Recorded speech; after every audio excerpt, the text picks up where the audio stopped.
Hello नमस्कार, स्वागत है आपका इस वीडियो के अंदर। आज की क्लास में हम पढ़ने वाले हैं सामाजिक एवं धार्मिक पुनर्जागरण। सामाजिक एवं धार्मिक पुनर्जागरण, सोशल एंड रिलीजियस रेनेसा। इस क्लास में हम पढ़ेंगे सामाजिक एवं धार्मिक पुनर्जागरण क्या था, उसका परिचय प्राप्त करेंगे। फिर भारत के अंदर वो कौन कौन से कारण थे जिसकी वजह से जो है सामाजिक एवं धार्मिक पुनर्जागरण हुआ, और बाद में हम इसी के अंदर विशेषताओं की चर्चा करेंगे कि इसकी क्या विशेषता थी पुनर्जागरण की, और बहुत ही विस्तृत रूप से राजा राम मोहन राय के द्वारा जो धार्मिक एवं सामाजिक पुनर्जागरण के लिए जो प्रयास किए गए वो हम विस्तृत रूप से चर्चा करेंगे। तो चलिए शुरू करते हैं। सबसे पहले हम परिचय प्राप्त करते हैं कि सामाजिक एवं धार्मिक पुनर्जागरण क्या था। ठीक है, तो परिचय के अंदर मैं आपको बता दूं कि उस समय का जो यूरोपीय समाज था वो किस प्रकार का था। वहाँ पर व्यक्ति को महत्व नहीं दिया जाता था। व्यक्ति गौण था। व्यक्ति जो बिल्कुल क्या था, गौण था, दूसरे दर्जे का स्थान था, प्राप्त था। महत्वपूर्ण क्या था, धर्म महत्वपूर्ण था। धर्म की परंपराएं महत्वपूर्ण थी, धर्म की रूढ़ियाँ, ठीक है ना, वो महत्वपूर्ण थी, और राजसत्ता महत्वपूर्ण थी। ठीक है ना, ऐसा माना जाता था कि व्यक्ति जो है वो राज्य के लिए है, राजसत्ता के लिए है। राजसत्ता व्यक्ति के लिए नहीं है, व्यक्ति राजसत्ता के लिए, व्यक्ति धर्म के लिए है, धर्म व्यक्ति के लिए नहीं है। इस प्रकार के विचार मौजूद थे यूरोपीय समाज के अंदर, यानी कि व्यक्ति को महत्व नहीं दिया जाता था। वहाँ पर धर्म और उसकी परंपराएं, रूढ़ियाँ, अंधविश्वास, निरंकुश राजतंत्र, इस प्रकार की बातों से व्यक्ति जो है वो बिल्कुल दब चुका था। व्यक्ति को किसी भी प्रकार की कोई स्वतंत्र निर्णय लेने की कोई जो है वो अधिकार नहीं था। कोई व्यक्ति स्वतंत्र निर्णय नहीं ले सकता था। लेकिन बाद में वहाँ पर क्या होता है, विज्ञान और तर्क का विकास होता है, बुद्धिवाद का विकास होता है। ठीक है ना, विवेकवाद का विकास होता है, विवेकवाद का। ठीक है ना, कोई भी निर्णय जो है वो अगर विज्ञान और तर्क की बुद्धि पर खरा उतरता है तो ही उसको स्वीकार किया जाएगा। इस प्रकार की वहाँ पर परंपरा प्रारंभ होती है, और उससे क्या होता है, परिवर्तन प्रारंभ होता है। और उससे क्या होता है कि वहाँ पर मानव या जो व्यक्ति पहले कम महत्व दिया जाता था वो अब उसको महत्व दिया जाने लगता है। मानव महत्वपूर्ण हो जाता है, बुद्धिवाद प्रारंभ हो जाता है, व्यक्तिवाद प्रारंभ हो जाता है, उदारवाद प्रारंभ हो जाता है। मानव की स्वतंत्रता और जो पहले जो धर्मवादी दृष्टिकोण हुआ करता था वो अब धर्मनिरपेक्षता में बदल जाता है। कुल मिलाकर के ऐसी गतिविधियां प्रारंभ होती है यूरोप के अंदर कि यहाँ पर हर एक गतिविधि का केंद्र कौन होगा, मानव होगा। यदि मानव किसी परंपरा से, किसी अंधविश्वास से, किसी विचार से मानव का अगर भला होता है तो ही वो विचार सही है, और व्यक्ति का अगर भला होता है तो ही विचार वह सही है, वो तो ही विचार मान्य होगा। ठीक है ना, और ये जो शुरुआत हुई इस बौद्धिक लहर को ही यूरोप के अंदर क्या कहा जाता है, पुनर्जागरण कहा जाता है। इसमें व्यक्ति जो है वो महत्वपूर्ण हो जाता है। हर कोई जो है वो व्यक्ति की स्वतंत्रता की बात करता है, मानववाद की बात करता है, व्यक्तिवाद की बात करने लग जाता है, उदारवाद की बात करता है, धर्मनिरपेक्षता की बात करता है। और जो पुराने ज़माने के अंदर, जहाँ मध्य युग के अंदर मानव जो है विभिन्न प्रकार की जो रूढ़ियों में, अंधविश्वासों में, राजसत्ता से, धर्मसत्ता से जो दबा हुआ था, ठीक है ना, वो व्यक्ति क्या हो जाता है, व्यक्ति बिल्कुल स्वतंत्र हो जाता है। व्यक्ति क्या हो जाता है, स्वतंत्र हो जाता है। ठीक है ना, स्वतंत्र निर्णय करने लग जाता है। और यही क्या कहलाता है, यूरोप में सामाजिक एवं धार्मिक पुनर्जागरण कहलाता है। यूरोप में इस प्रकार का माहौल तैयार हो गया, और व्यक्ति विभिन्न प्रकार के बंधनों, चाहे वो धर्म का हो, राजसत्ता का हो, रूढ़ियों का हो, अंधविश्वासों का हो, परंपराओं का हो, उससे क्या हो गया, व्यक्ति मुक्त हो गया। व्यक्ति जो है इन सभी प्रकार के बंधनों से क्या हो गया, मुक्त हो गया। ठीक है, इसको यूरोप में पुनर्जागरण कहते हैं। और इसकी शुरुआत 14वीं शताब्दी से लगा करके 17वीं शताब्दी तक ये चलता रहा, या 18वीं शताब्दी तक भी मान सकते हैं। 14वीं से 17वीं या 18वीं शताब्दी तक यूरोप में ये कार्य जो है वो चलता रहा। अब क्या होता है कि भारत के कुछ नौजवान युवक जो कहाँ जाते हैं, यूरोप में जाते हैं विदेशी शिक्षा प्राप्त करने के लिए, ठीक है ना, विदेश में पढ़ने के लिए जाते हैं। और वो वहाँ पर इस प्रकार के परिवर्तन को देखते हैं, वहाँ के साहित्य का अध्ययन करते हैं, जिसमें मानववाद है, बुद्धिवाद है, व्यक्तिवाद है, उदारवाद है, धर्मनिरपेक्षता है, यानी कि मानव केंद्र में है। इस प्रकार के थॉट्स, वहाँ उनके विचारों का, यूरोपीय समाज का अध्ययन करते हैं कि वो यूरोपीय समाज मध्य युग में किस प्रकार से व्यक्ति को दबा रहा था। धर्मसत्ता, राजसत्ता, परंपराएं, अंधविश्वास व्यक्ति को मतलब दबा दिया था।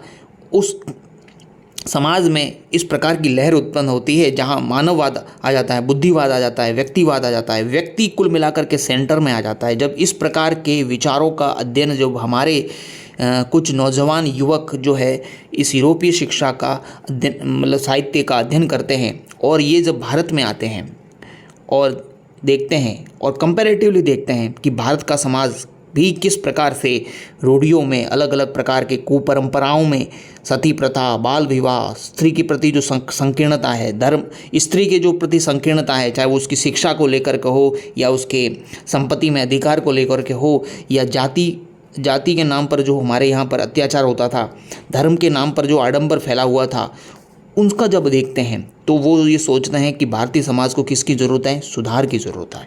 और इन यूरोपीय शिक्षा प्राप्त नवयुवकों ने भारत में आकर के भारत में इस भारतीय समाज में फैली हुई इन रूढ़ियों को, परंपराओं को, कुरीतियों को जो है समाप्त करने के लिए जो प्रयास किए, वही प्रयास क्या कहलाते हैं, सामाजिक एवं धार्मिक पुनर्जागरण या भारतीय पुनर्जागरण के नाम से जाना जाता है। और भारत में पुनर्जागरण की शुरुआत यूरोप के बाद में 19वीं सदी में प्रारंभ हुई, ठीक है ना। जब क्योंकि तो इस प्रकार पुनर्जागरण सब पहले कहाँ हुआ, यूरोप में। और भारतीय जो युवक थे जिन्होंने यूरोपीय शिक्षा प्राप्त की और वो जो भारत में आए, तो उन्होंने इस बौद्धिक लहर की जो है को कहाँ लेकर के आए, भारत में भी लेकर के आए, और भारत में भी जो है वो इसकी शुरुआत हो गई। तो आई होप कि आपको समझ में आ गया होगा। आगे बढ़ते हैं और हम बात करते हैं पुनर्जागरण के कारण क्या थे, ठीक है, कौन से कारण थे और इसकी विशेषता क्या थी। भारत में पुनर्जागरण के क्या कारण थे और उसकी विशेषताओं का अध्ययन करेंगे। 18वीं शताब्दी में यूरोप में एक नवीन बौद्धिक लहर चल रही थी। वही नवीन बौद्धिक लहर, परिवर्तन की बौद्धिक लहर, जिसके फलस्वरूप एक जागृति के युग का सूत्रपात हुआ। तर्कवाद और अन्वेषण की भावना ने तत्कालीन यूरोपीय समाज को प्रगति का पथ दिखाया, और जिस पर चलकर यूरोप जो है वो सभ्यता का अग्रणी महाद्वीप बन चुका था। दूसरी ओर भारत में अंधविश्वास, कुरीतियों के कारण निश्चल निष्प्राण गिरते हुए समाज का चित्र बना हुआ था।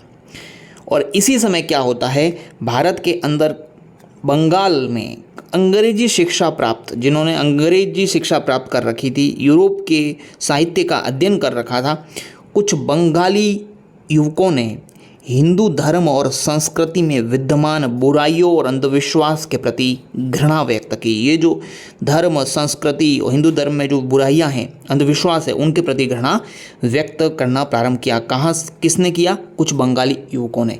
तो अगर भारत में पुनर्जागरण की शुरुआत कहे तो कहाँ से हुई है, तो इसकी शुरुआत है, सुधार की जो शुरुआत है वो बंगाल से ही मानते हैं, ठीक है।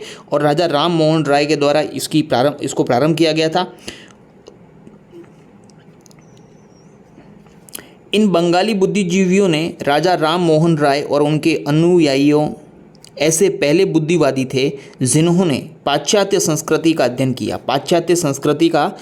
किया और उसके बुद्धिवादी और प्रजातांत्रिक सिद्धांतों, धारणाओं, भावनाओं को आत्मसात किया और इसे भारतीय समाज को पर्याप्त सीमा तक आधुनिक राष्ट्र के रूप में विकसित किया। अब हम बात करते हैं भारत में सांस्कृतिक जागरण यानी कि सामाजिक एवं धार्मिक पुनर्जागरण के लिए उत्तरदायी कारक कौन से थे। पहला कारण है भारत में अंग्रेजी शासन की स्थापना और अंग्रेजों द्वारा अपनी संस्कृति को श्रेष्ठ बताना और इस संस्कृति को भारत पर थोपना। इससे पहले जितने भी आक्रांता आक्रमणकारी आए उन्होंने जो है भारत के ऊपर या भारतीय समाज के ऊपर अपनी संस्कृति को थोपने का प्रयास नहीं किया, बल्कि वो इस भारतीय समाज का अंग बन गए। उन्होंने भारतीय संस्कृति को अपना लिया, जबकि अंग्रेज जो है वो उनकी प्रणाली अलग थी। अंग्रेज़ों के द्वारा अपनी संस्कृति को श्रेष्ठ बता करके उसको भारतीयों पर थोपना प्रारंभ कर दिया, जिससे क्या परिणाम हुआ कि भारत के लोगों में अपने जो गौरवशाली अतीत है उसके प्रति मन मस्तिष्क में आत्मसम्मान की भावना जागृत होने लगी कि हमारा भी जो संस्कृति है, हमारी संस्कृति है, वो भी श्रेष्ठ है।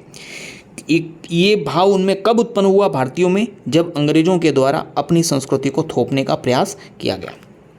दूसरा बिंदु, अंग्रेजी शासन की स्थापना ने भारत के राजनीतिक, आर्थिक, सामाजिक एवं सांस्कृतिक जीवन को गहराई से प्रभावित किया। परिणाम स्वरूप बौद्धिक विकास के लिए अनुकूल परिस्थितियां बनी।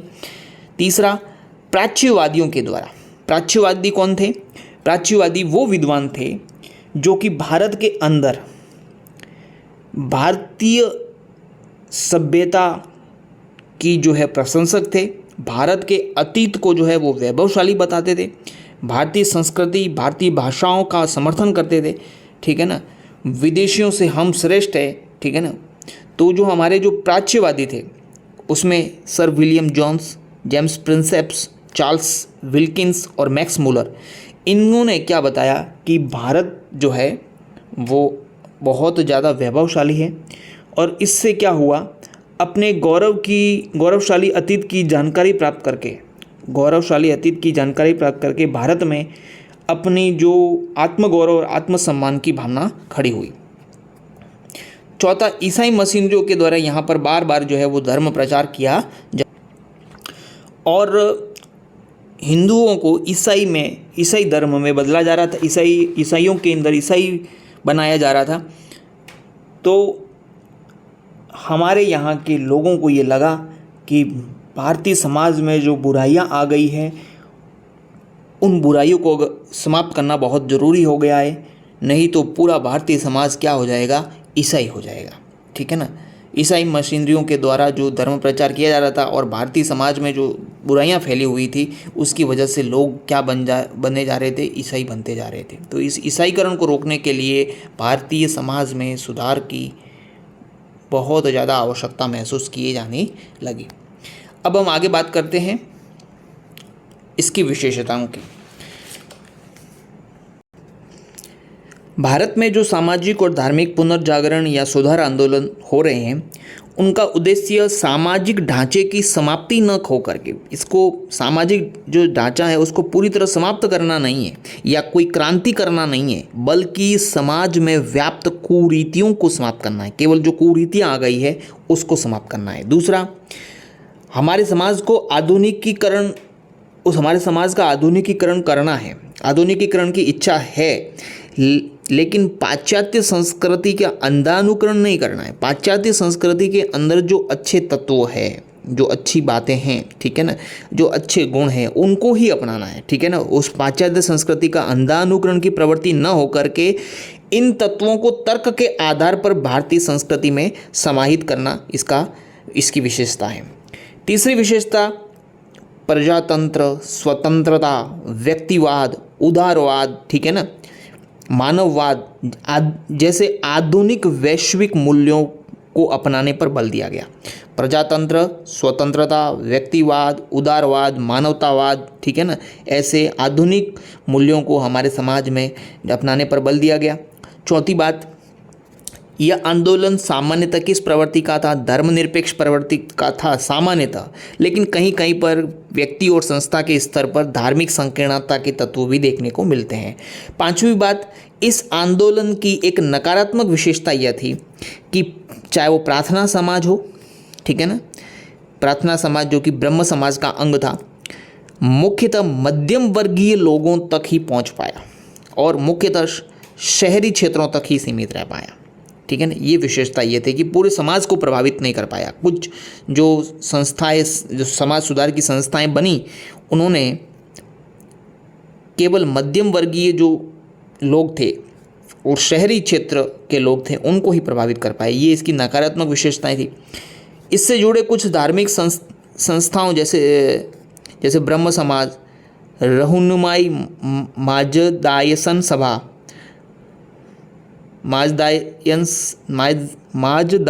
सभा आदि का उद्देश्य मूलतः क्या था? परिवर्तनवादी था। ये परिवर्तन, इनका मूल उद्देश्य क्या था? परिवर्तन लाना था। जबकि थियोसॉफिकल सोसाइटी, आर्य समाज, अहमदिया आंदोलन का झुकाव परंपराओं का पुनरुत्थान करने की ओर था। ठीक है, तो ये सामान्य विशेषताएं आपको ध्यान में रखनी है। अब बढ़ते हैं हम अपने मूल टॉपिक की ओर, जो है राजा राम मोहन राय। राजा राम मोहन राय, राजा राम मोहन राय, जिन्हें आधुनिक भारत के प्रथम समाज सुधारक के नाम से जाना जाता है। वेरी इंपॉर्टेंट, भारत में प्रथम समाज सुधारक कौन थे? राजा राम मोहन राय। राजा राम मोहन राय प्रथम भारतीय थे, प्रथम भारतीय जिनसे ब्रिटिश संसद द्वारा भारतीय मामलों में परामर्श मांगा गया। ब्रिटिश संसद परामर्श मांग रही है भारतीय मामलों में। किससे परामर्श मांग रही है? राजा राम मोहन राय। राजा राम मोहन राय ऐसे प्रथम भारतीय है जिससे ब्रिटिश संसद द्वारा भारतीय मामलों में परामर्श मांगा गया।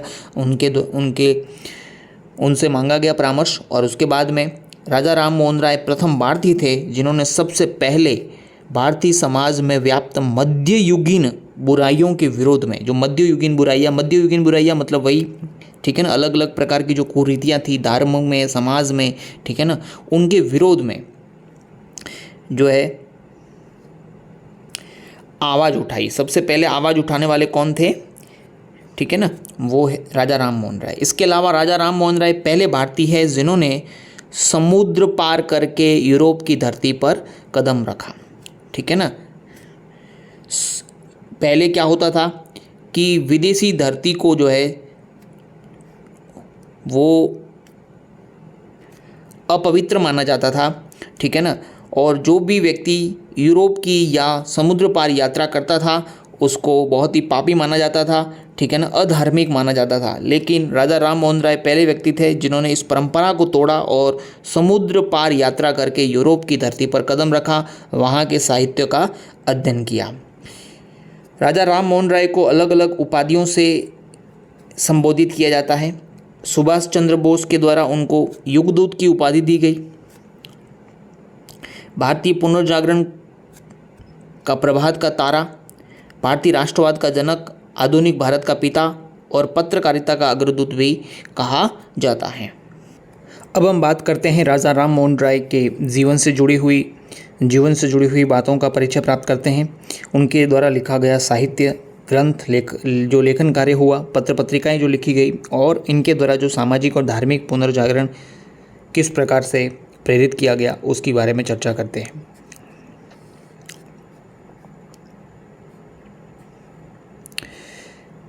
राजा राम मोहन राय का जन्म 12 मई 1772 को बंगाल के जिला हुगली में राधानगर में हुआ। बंगाल के हुगली ज़िले के राधानगर के अंदर राजा राम मोहन राय का जन्म होता है 22 मई 1772 को।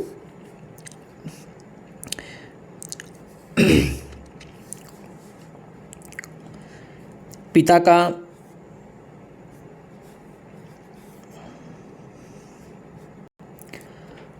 राजा राम मोहन राय पर प्रभाव यह रहा कि उनके पिता बंगाल के नवाब के वहाँ पर नौकरी करते थे और बंगाल के नवाब के द्वारा उनके पिता को राय राया की उपाधि दी गई थी। वहीं से जो है राजा राम मोहन राय को राय की जो उपाधि प्राप्त होती है। राय शब्द जो है वो वहीं से इनके साथ में जुड़ जाता है।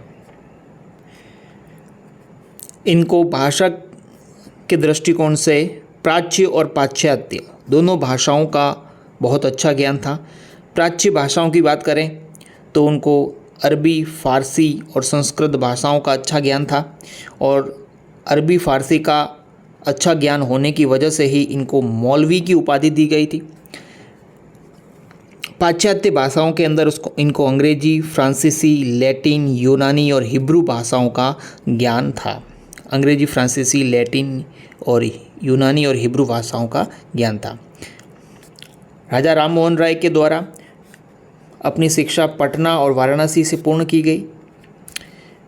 राजा राम मोहन राय के द्वारा 1800 वेरी इंपॉर्टेंट 1803 से 1814 के बीच में ईस्ट इंडिया कंपनी के अधीन नौकरी की थी इन्होंने, ठीक है। ईस्ट इंडिया कंपनी जो थी अंग्रेज़ों की कंपनी थी, ठीक है, ब्रिटिश कंपनी थी, उसके अधीन 1803 से 1814 के बीच में इन्होंने कार्य किया। अब हम बात करते हैं कि राजा राम मोहन राय पर किनका प्रभाव था। तो इनके ऊपर इस्लाम के धर्म के जो एकेश्वरवादी मान्यता है कि ईश्वर एक है, ठीक है ना, उस मान्यता से बहुत ज़्यादा प्रभावित थे और इसीलिए उन्होंने एक ग्रंथ लिखा था 1809 के अंदर, तुहफ़ात उल मुवाहिदीन। ये फारसी भाषा में लिखा हुआ ग्रंथ है और इस ग्रंथ को अ गिफ्ट टू मोनोथेइस्ट, ठीक है ना, एकेश्वरवादियों को उपहार नाम से भी संबोधित किया जाता है।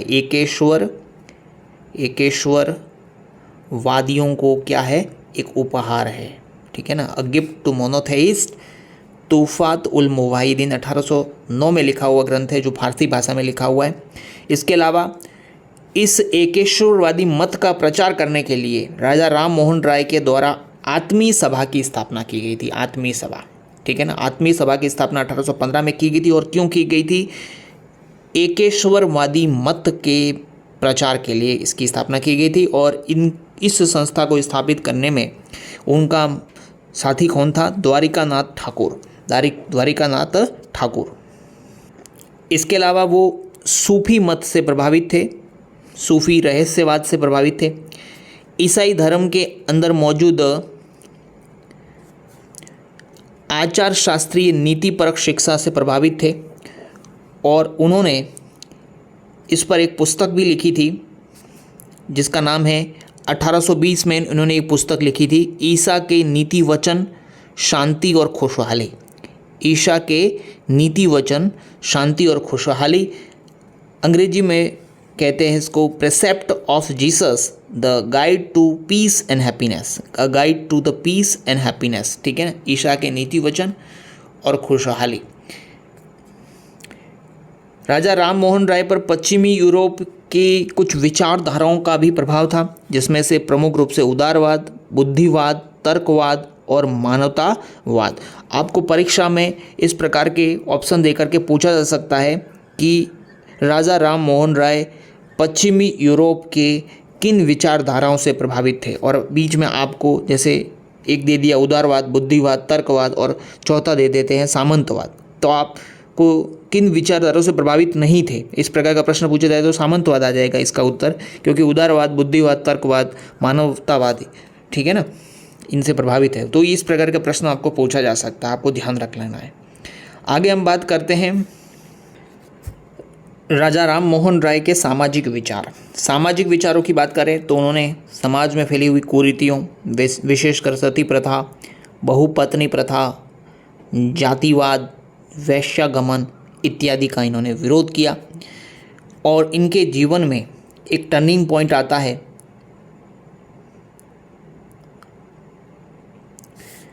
जब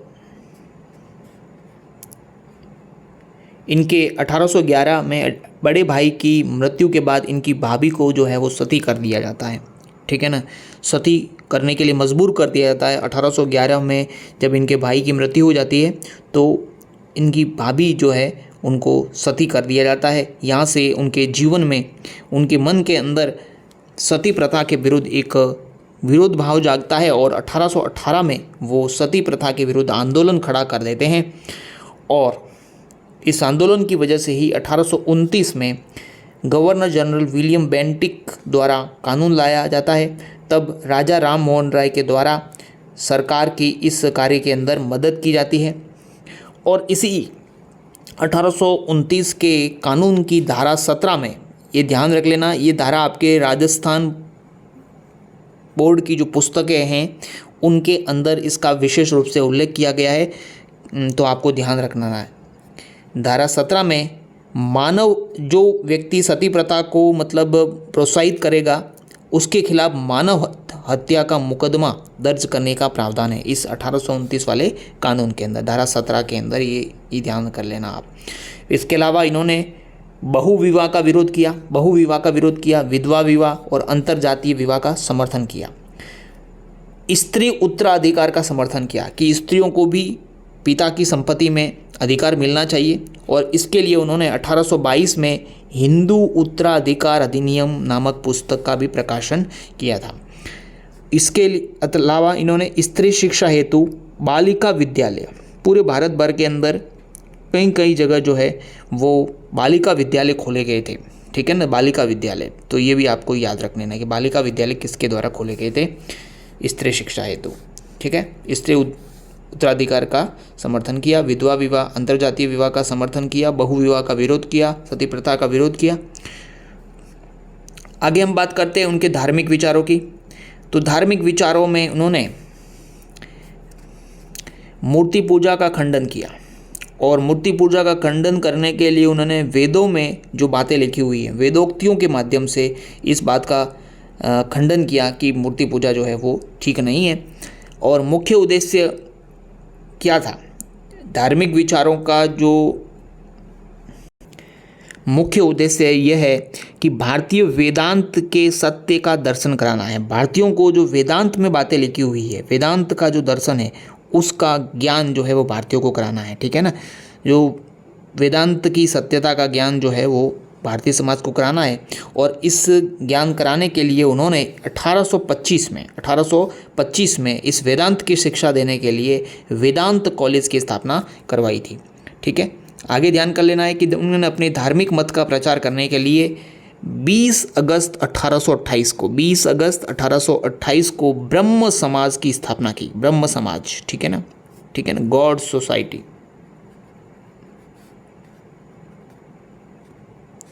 इसकी स्थापना किसके द्वारा की गई, राजा राम मोहन राय के द्वारा। वो कब की गई, 20 अगस्त 1828 को। ब्रह्म समाजी की मान्यता क्या है, ये मूर्ति पूजा का विरोध करते हैं, अवतारवाद का विरोध करते हैं, पुरोहितवाद का विरोध करते हैं, और एकेश्वरवाद का समर्थन करते हैं। बहुदेववाद का क्या करते हैं, विरोध करते हैं। वर्ण व्यवस्था का क्या करते हैं, विरोध करते हैं।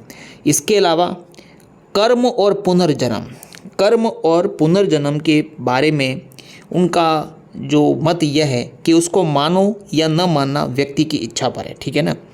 ब्रह्म समाज में कर्म और पुनर्जन्म की मतलब बारे में ये कहना था कि उसको मानो या न मानो ये व्यक्ति की इच्छा पर है, लेकिन मूर्ति पूजा का, अवतारवाद का, पुरोहितवाद का इसका विरोध करते हैं। एकेश्वरवाद का समर्थन करते हैं, बहुदेववाद का विरोध करते हैं, वर्ण व्यवस्था का भी विरोध करते हैं।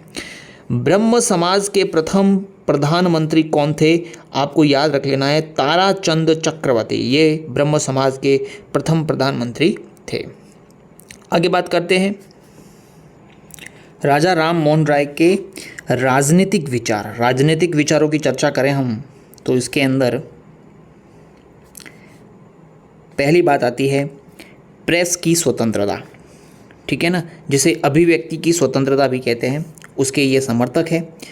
और इसके लिए प्रेस की स्वतंत्रता के समर्थक होने के साथ साथ उन्होंने कई सारी मैगजीन्स भी प्रकाशित की, जिसमें 1821 में संवाद कौमुदी, जिसे प्रज्ञा चांद भी कहते हैं, एक बांग्ला पत्रिका थी, और इसका जो है संपादन उन्होंने किया। यह संवाद कौमुदी या प्रज्ञा चांद भारतीयों द्वारा संपादित, प्रकाशित तथा संचालित प्रथम भारतीय समाचार पत्र था। बहुत इंपॉर्टेंट है, भारतीयों द्वारा संपादित भी है, प्रकाशित भी है, संचालित, तीनों जो है के अंदर भारतीय है, और ये प्रथम भारतीय समाचार पत्र था, ध्यान कर लेना, ठीक है ना, जो कि भारतीयों द्वारा संपादित, प्रकाशित, संचालित प्रथम भारतीय समाचार पत्र है ये बहुत अच्छी तरह आप ध्यान कर लेना। फिर आगे बात करते हैं मिरातुल अखबार, जो कि फारसी पत्रिका है। फिर ब्रह्मानिकल मैगजीन, जो कि इंग्लिश में लिखी हुई पत्रिका, ठीक है। इसके अलावा हिंदी में इन्होंने जो पत्रिका निकाली उसका नाम था बंगदूत, ठीक है। तो प्रेस की स्वतंत्रता के ये कट्टर समर्थक हैं। के दामोदरन नाम के विद्वान ने राजा राम मोहन राय को कहा है कि ये राजा राम मोहन राय भारत में राष्ट्रवादी पत्रकारिता के जन्मदाता है। राष्ट्रवादी पत्रकारिता के जन्मदाता कौन है? राजा राम मोहन राय। और ये किसने कहा है? के दामोदरन ने कहा है, ठीक है, ये ध्यान कर लेना। राजा राम मोहन राय ये विश्व बंधुत्व की भावना के समर्थक हैं। विश्व बंधुत्व के कि विश्व के सभी देशों के बीच में जो है आपस में जो है भाईचारा होना चाहिए, मैत्री होनी चाहिए, शांति बनी रहनी चाहिए, इसके समर्थक हैं। चूँकि ये एक उदारवादी विचारक है तो इस प्रकार की बातें ही देखने को मिलती है। फिर जीवन की स्वतंत्रता के समर्थक है, संपत्ति ग्रहण करने के प्राकृतिक अधिकारों के समर्थक है। इसके अलावा वो यूरोप की विविध मान्यताओं जैसे मानवतावादी, उदारवादी, ठीक है ना, और या उदार राष्ट्रवादी, उनका राष्ट्रवाद जो है वो उग्र राष्ट्रवाद नहीं है बल्कि उनका राष्ट्रवाद कैसा है? उदार राष्ट्रवाद है, ठीक है ना। तो इन मान्यताओं के समर्थक हैं। आगे बात करते हैं हम इनके शिक्षा संबंधी विचारों की। तो राजा राम मोहन राय जो है वो पाश्चात्य शिक्षा के समर्थक हैं। पाश्चात्य शिक्षा, ठीक है ना, उसके समर्थक हैं। उनका कहना है कि प्राच्य शिक्षा जो हमारी जो लोकल शिक्षा है उससे देश कूपमंडूक बना रहेगा, और यदि हम अपने लोगों को पाश्चात्य शिक्षा देंगे यानी कि अंग्रेजी शिक्षा प्रदान करेंगे तो इसके उनका जो दृष्टिकोण है वो व्यापक बनेगा। और इसलिए उन्होंने इस अंग्रेजी शिक्षा को बढ़ावा देने के लिए, पाश्चात्य शिक्षा को बढ़ावा देने के लिए हिंदू कॉलेज की स्थापना की थी। हिंदू कॉलेज की स्थापना उन्होंने डेविड हेयर के मदद से स्थापना की थी हिंदू कॉलेज की, ठीक है ना, ये आपको ध्यान रख लेना है। आगे बात करते हैं सुरेंद्रनाथ बनर्जी राजा राम मोहन राय को भारत में संवैधानिक आंदोलनों का जनक कहते हैं। भारत में संवैधानिक आंदोलनों का, कॉन्स्टिट्यूशनल मूवमेंट्स का जनक कौन है? राजा राम मोहन राय। ऐसा कौन कहते हैं? सुरेंद्रनाथ बनर्जी। रविंद्रनाथ टैगोर ने उनको आधुनिक भारत का सूत्रधार कहा है। आधुनिक भारत का सूत्रधार किसने किसको कहा है? रविंद्रनाथ टैगोर ने राजा राम मोहन राय को कहा है, ठीक है। आगे बात करते हैं, इन्होंने कभी भी कंपनी शासन यानी कि ईस्ट इंडिया कंपनी के शासन का कभी भी सीधे सीधे विरोध नहीं किया, और बल्कि उन्होंने कंपनी शासन को लाभदायक बताया। ये आपको ध्यान रख लेना है। द लाइव्स ऑफ रामाकृष्णा, रोला की किताब है द लाइव्स ऑफ रामाकृष्णा। इसमें राजा राम मोहन राय के बारे में उन्होंने लिखा है कि भारत में शिक्षित, जो राजा राम मोहन राय के बारे में मतलब इन्होंने कहा है कि राजा राम मोहन राय भारत में शिक्षित, चरित्र, पूंजी वाले यूरोपियों को स्थायी रूप से बसाने के समर्थक है। कि भाई जितने भी पैसे वाले, शिक्षित, अच्छे चरित्र वाले और पूंजीपति लोग हैं, यूरोप के जो लोग हैं, वो भारत में स्थायी रूप से बस जाए तो भारत का भला होगा, ऐसा राजा राम मोहन राय मानते हैं। और ये कौन कह रहा है? रोला, जिन्होंने पुस्तक लिखी है द लाइव्स ऑफ रामाकृष्णा, उसमें ये बात लिखी हुई है कि राजा राम मोहन राय शिक्षित, चरित्रवान और पूंजी वाले यूरोपियों को स्थायी रूप से भारत में बसाने के समर्थक हैं। उन्होंने ये भी कहा कि भारतीयों को तुरंत स्वतंत्रता न दे करके प्रशासन में हिस्सेदारी देनी चाहिए। अंग्रेज़ों को तुरंत भारतीय लोगों को जो है स्वतंत्रता नहीं देनी चाहिए, बल्कि उनको प्रशासन में हिस्सेदारी देनी चाहिए ताकि वो भी अपने मतलब सीखें कुछ, ठीक है ना। इसका वो ऐसी बात करते हैं, ठीक है। आगे बात करते हैं, उन्होंने न्याय प्रणाली के संदर्भ में सुधार के लिए क्या कहा कि वो भारत में जूरी व्यवस्था के समर्थक है। जूरी व्यवस्था यानी कि डिसीजन जो है वो दो से अधिक न्यायाधीशों के द्वारा दिया जाएगा डिसीजन, इसको कहते हैं जूरी व्यवस्था। विधियों का संहिताकरण किया जाए, जितनी भी जो हमारे पास में कानून है उसको उसका कोडिफिकेशन होना चाहिए। तीसरी बात, न्यायाधीशों व कलेक्टरों के पदों को पृथक करने की मांग भी इन्होंने की कि भाई न्यायाधीश और कलेक्टर का पद अलग किया जाए, विधियों का संहिताकरण किया जाए और जूरी व्यवस्था जो है उसको लागू किया जाए। राजा राम मोहन राय को युगदूत की उपाधि दी गई है सुभाष चंद्र बोस के द्वारा। राजा राम मोहन राय को राजा की उपाधि जो है अकबर द्वितीय, मुगल बादशाह अकबर द्वितीय के द्वारा प्रदान की गई थी। मुगल बादशाह अकबर द्वितीय ने राजा राम मोहन राय को राजा की उपाधि दी, युगदूत की उपाधि सुभाष चंद्र बोस ने दी और उनको जो राय की उपाधि है वो उनको उनके पिता से प्राप्त हुई है। दरअसल अकबर द्वितीय के द्वारा, मुगल बादशाह अकबर द्वितीय के द्वारा अपनी पेंशन में वृद्धि करने हेतु पेंशन में वृद्धि करवानी थी इसको, इसीलिए राजा राम मोहन राय को ब्रिटेन भेजा, इंग्लैंड भेजा। और किसके दरबार में? सम्राट विलियम चतुर्थ के दरबार में, सम्राट विलियम चतुर्थ के दरबार में भेजा। और कहते हैं कि वहीं पर ब्रिस्टल में 27 सितंबर 1833 में 27 सितंबर 1833 ब्रिस्टल इंग्लैंड के अंदर उनकी मृत्यु हो जाती है। ठीक है, ये आपको ध्यान रख लेना है कि इंग्लैंड में भेजा था अकबर द्वितीय ने। क्यों भेजा था? पेंशन में वृद्धि करने के लिए। किसके दरबार में भेजा था? विलियम चतुर्थ के दरबार में। आगे बात करते हैं हम कि राजा राम मोहन राय की मृत्यु के पश्चात ब्रह्म समाज में किस किस प्रकार के परिवर्तन हुए। ब्रह्म समाज, राजा राम मोहन राय की मृत्यु के बाद में ब्रह्म समाज की कमान किसने संभाली?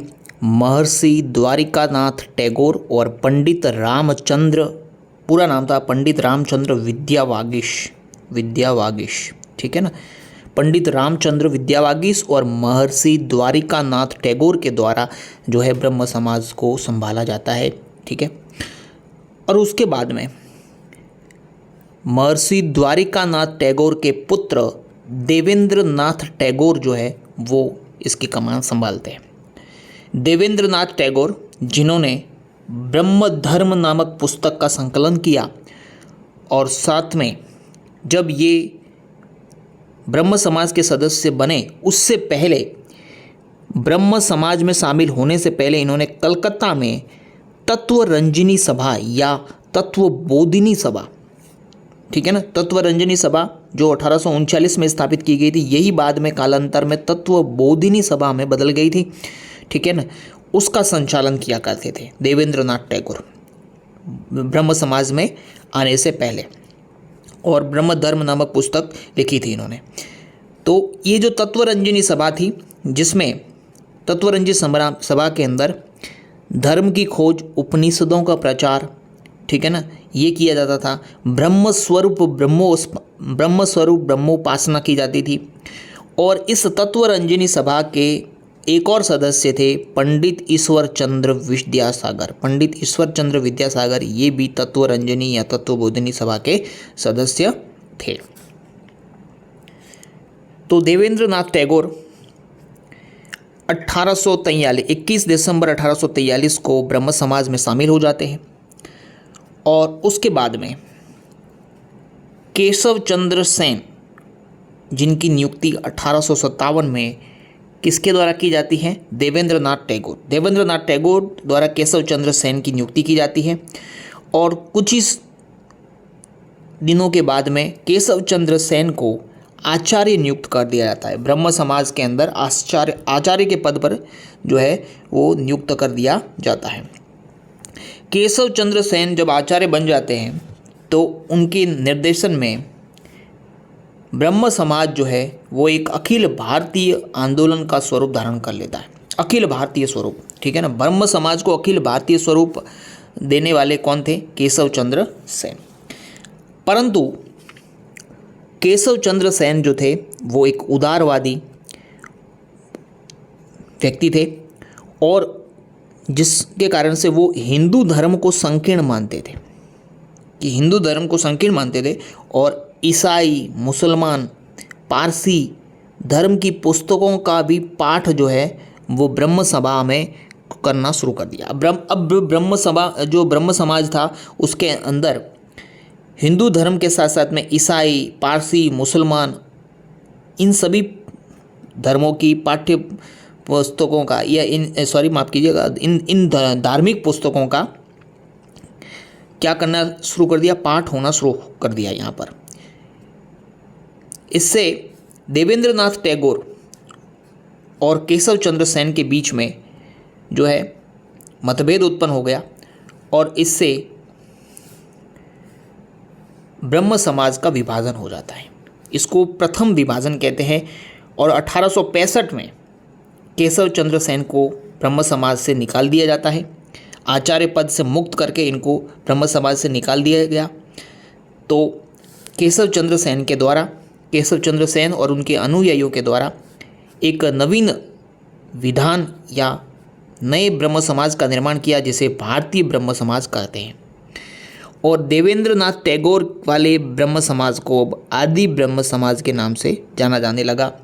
आदि ब्रह्म समाज का नारा था ब्रह्मवाद ही हिंदूवाद है, ब्रह्मवाद ही हिंदूवाद है। जबकि केशव चंद्र सेन जो थे वो लिबरल उदारवादी प्रकृति के थे और इन्होंने अपने इस समय हिंदू धर्म की धार्मिक पुस्तकों के साथ साथ में पारसी, ठीक है ना, और मुस्लिम, ये जो है ईसाई जो है वो धार्मिक पुस्तकों का अध्ययन जो है इसने शुरू कर दिया था, उनकी अनुमति प्रदान कर दी थी। अब आगे क्या होता है कि केशव चंद्र सेन वाला जो भारतीय ब्रह्म समाज है इसके अंदर भी विभाजन हो जाता है। इसके अंदर क्या होता है कि इस भारतीय ब्रह्म समाज के द्वारा विवाह हेतु न्यूनतम आयु का प्रचार किया जाता है कि भाई विवाह हेतु वर की आयु इतनी होनी चाहिए और जो वधू है उसकी आयु इतनी होनी चाहिए, न्यूनतम आयु तो होनी ही चाहिए। लेकिन केशव चंद्र सेन स्वयं के द्वारा अपनी 13 वर्षीय नाबालिग पुत्री का विवाह, किसका पुत्री का विवाह कूच बिहार के राजा से कर दिया जाता है, ठीक है ना, कूच बिहार, ठीक है ना, उसका जो राजा होता है उसके साथ में अपनी 13 वर्षीय पुत्री का विवाह जो है वो तय कर दिया जाता है और उसको ईश्वरीय इच्छा बता दिया जाता है, ईश्वरीय इच्छा कि ये तो ईश्वरीय इच्छा है, ठीक है। इससे केशव चंद्र सेन और उसके अंदर जो उसके भारतीय ब्रह्म समाज में मौजूद जो जितने भी अनुयायी होते हैं वो नाराज़ हो जाते हैं और इससे पृथक हो जाते हैं और उनके द्वारा साधारण ब्रह्म समाज का निर्माण किया जाता है 1878 में। तो ये जो दूसरा विभाजन हो जाता है, ठीक है ना, भारतीय ब्रह्म समाज के अंदर यह पहला, जबकि ब्रह्म समाज के अंदर ये दूसरा विभाजन मान सकते हैं 1878 में हुआ, ठीक है ना। और केशव चंद्र सेन के जो ब्रह्म समाज है उससे अलग होकर के साधारण ब्रह्म समाज की स्थापना की, ये आनंद मोहन बोस के द्वारा की गई थी। आनंद मोहन बोस के सिद्धांतों पर जो है साधारण ब्रह्म समाज की स्थापना की गई। तो आई होप कि समझ में आ गया होगा। देखिए एक बार वापस देख लेते हैं संक्षेप में बहुत। राजा राम मोहन राय की मृत्यु के बाद में ब्रह्म समाज किसने संभाला? द्वारिकानाथ टैगोर और पंडित रामचंद्र ने। उसके बाद द्वारिकानाथ टैगोर के पुत्र देवेंद्रनाथ टैगोर ने संभाला। फिर केशव चंद्र सेन को आचार्य नियुक्त कर दिया जाता है 1857 में और अखिल भारतीय स्वरूप मिलने लगता है ब्रह्म समाज को। लेकिन केशव के द्वारा ईसाई, मुसलमान, पारसी धार्मिक पुस्तकों का जो है वो पाठ सभा में करना शुरू कर दिया जाता है, जिससे वो उनके देवेंद्रनाथ टैगोर और इनके बीच में जो है मतभेद उत्पन्न होता है, प्रथम विभाजन हो जाता है। 1865 में केशव को बाहर निकाल दिया जाता है और केशव चंद्र सेन के द्वारा भारतीय ब्रह्म समाज, जिसे नव विधान भी कहते हैं, उनका निर्माण किया जाता है और देवेंद्रनाथ टैगोर के ब्रह्म समाज को अब आदि ब्रह्म समाज कहा जाने लगा, जिसका नारा था ब्रह्मवाद ही हिंदूवाद है। फिर केशव चंद्र सेन के द्वारा जो न्यूनतम आयु का प्रचार किया जाता है उसका खुद के द्वारा ही उल्लंघन कर दिया जाता है। अपनी 13 वर्षीय पुत्री का विवाह कुछ बिहार के शासक के द्वारा राजा के साथ कर दिया जाता है। तो इसके जो अनुयायी है वो भी अलग हो जाते हैं और 1878 में दूसरा विभाजन होता है, जिसके द्वारा साधारण ब्रह्म समाज का निर्माण होता है और आनंद मोहन बोस के सिद्धांत को पर इस साधारण ब्रह्म समाज का निर्माण हो जाता है। आचार्य केशव की बात करें तो उनके द्वारा इंडियन रिफॉर्म एसोसिएशन जो कि स्त्री शिक्षा हेतु बनाया गया था। इसके अलावा उन्होंने एक सभा की स्थापना की जिसे संगत सभा कहते हैं। अंतरजातीय व विधवा पुनर्विवाह अधिनियम एक पारित करवाया केशव चंद्र सेन के प्रयासों से ही, ठीक है ना। सरकार के द्वारा एक एक्ट पारित किया गया जिसे अंतरजातीय व विधवा पुनर्विवाह अधिनियम कहते हैं और ये केशव चंद्र सेन के प्रयासों से ही बना था। इसको ब्रह्म मैरिज एक्ट भी कहते हैं, ब्रह्म मैरिज एक्ट। इसके अलावा इन्होंने इंडियन मिरर नामक पत्रिका का भी संपादन किया था। आगे हम बात करते हैं आचार्य केशव के द्वारा महाराष्ट्र की यात्रा और मद्रास की यात्रा, दो जगह यात्रा की गई। मद्रास की जब यात्रा की गई आचार्य केशव के द्वारा दक्षिण भारत में, तो वहाँ पर मद्रास के एक थे के श्रीधरलू नायडू और इनके द्वारा मद्रास में के.सी. नायडू के द्वारा मद्रास में वेद समाज की स्थापना की गई, वेद समाज, और इसे दक्षिण का ब्रह्म समाज कहा जाता है। ये आपको याद रख लेना है। दक्षिण का ब्रह्म समाज किसने स्थापना की? के.श्रीधर नायडू ने। और वो दक्षिण का ब्रह्म समाज किस नाम से जाना जाता था? वेद समाज के नाम से जाना जाता था। कहाँ पर था? मद्रास में था। इसे दक्षिण का ब्रह्म समाज का था। किसकी यात्रा से प्रेरित होकर के के.श्रीधर नायडू ने इसकी स्थापना की थी? आचार्य केशव चंद्र सेन की यात्रा से प्रभावित होकर के वेद समाज की स्थापना की थी, ठीक है ना। ये आपको याद रख लेना है। फिर उसके बाद में महाराष्ट्र की यात्रा की केशव चंद्र सेन के द्वारा। महाराष्ट्र की यात्रा के दौरान आचार्य केशव जो है महाराष्ट्र गए, तब वहाँ पर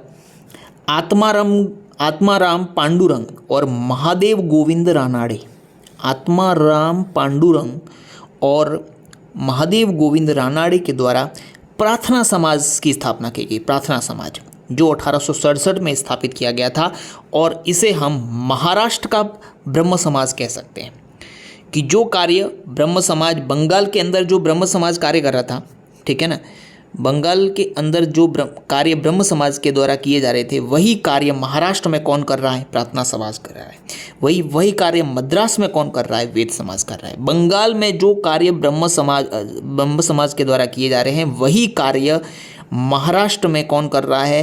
प्रार्थना समाज कर रहा है। और वही कार्य मद्रास में वेद समाज के द्वारा किए जा रहे हैं, ठीक है।